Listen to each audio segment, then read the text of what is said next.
เอาเลยเทสใส่ไม้เลยพี่น้องเด้อกลางแหลกอันนี้เด้อนี่เนาะ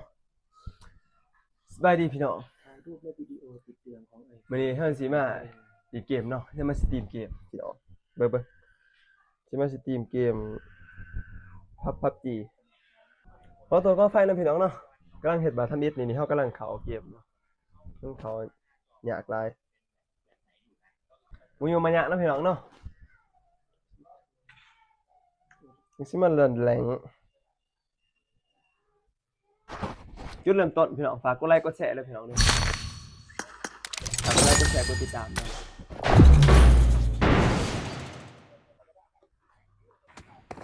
เอาแล้วมือปืนเนี่ย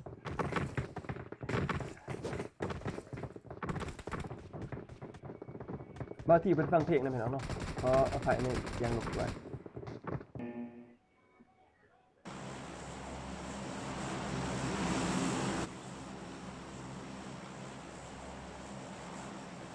เห็นแต่เสียงหอยยางนะพี่น้องบ่เห็นคนเพราะว่าจะตื่นคนเขาเองแต่ว่านี่ทีมเขาเองพี่น้องทีมเขาเอง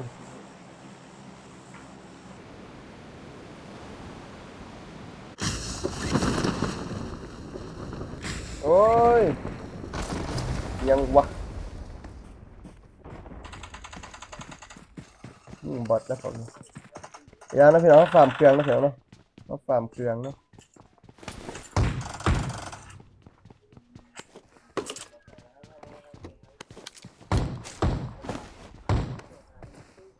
โอ้บอทเนาะนี่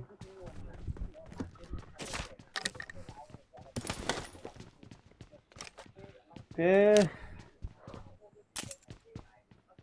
เซ่ทำมันตกรถตรงนั้นนี่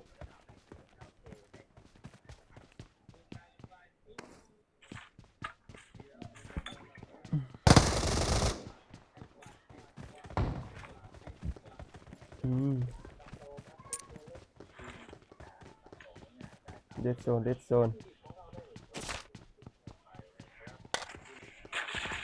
โอ้เฮ้ย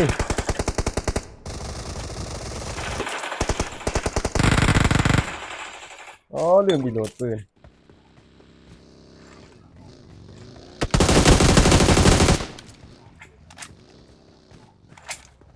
เฮ้ยเกือบแตกแล้วมันนี่สามจับสามเดียมตายแล้วดิ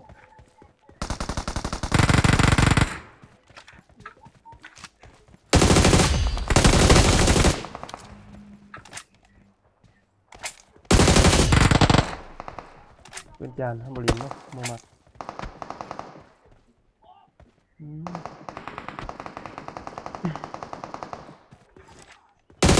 โอ้โหตัวเฮ้ยสงสาม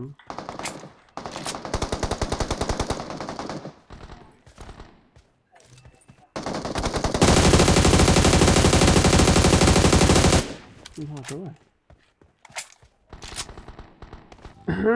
อุ้ยมีแต่ของแท้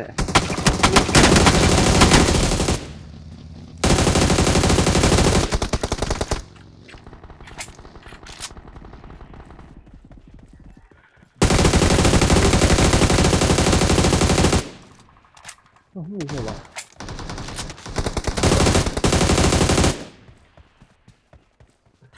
สโคป8โอ้บ่ได้สัมเฮ้ยเอ้า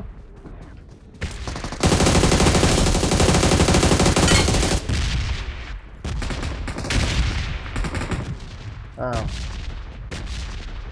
โอ้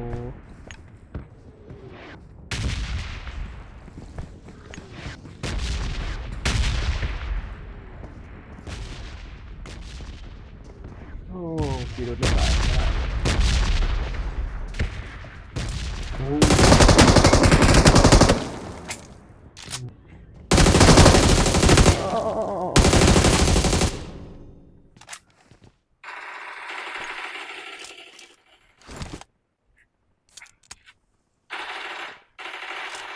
เฮ้ย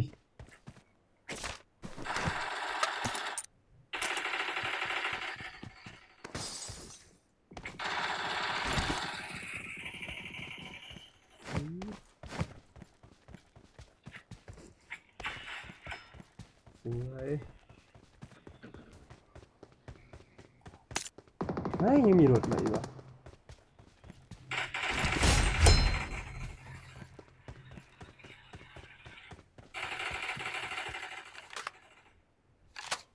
อู้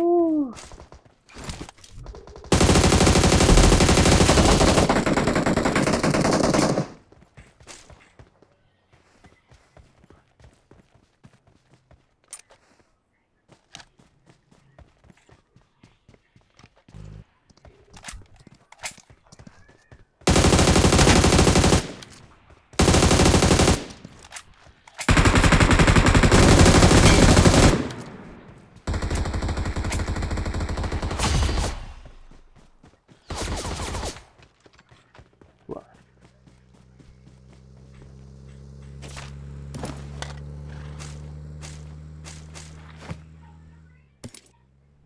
หัวยังวะกบนี่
โอ้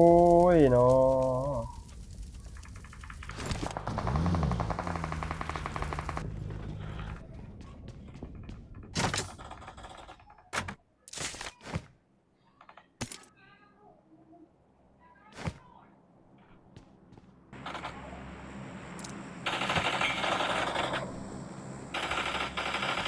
อืม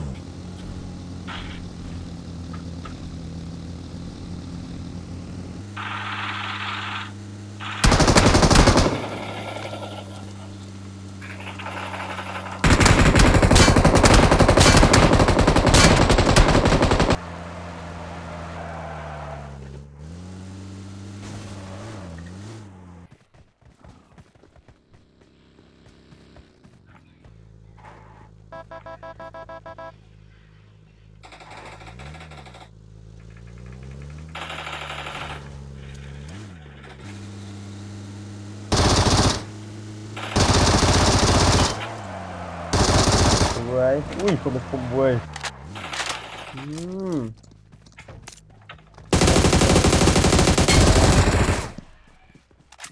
ใส่โอ้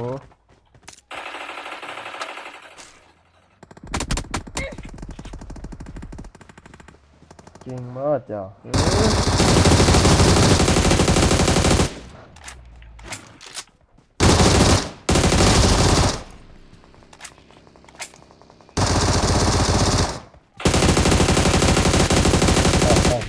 แรก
โอ้แหลกถ่าย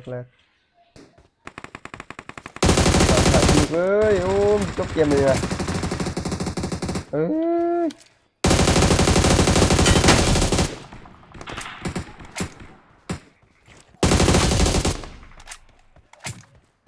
ไหน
ไปทุกที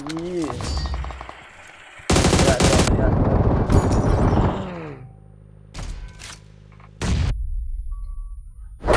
อเคฝากกดไลค์กดแชร์กดติดตาม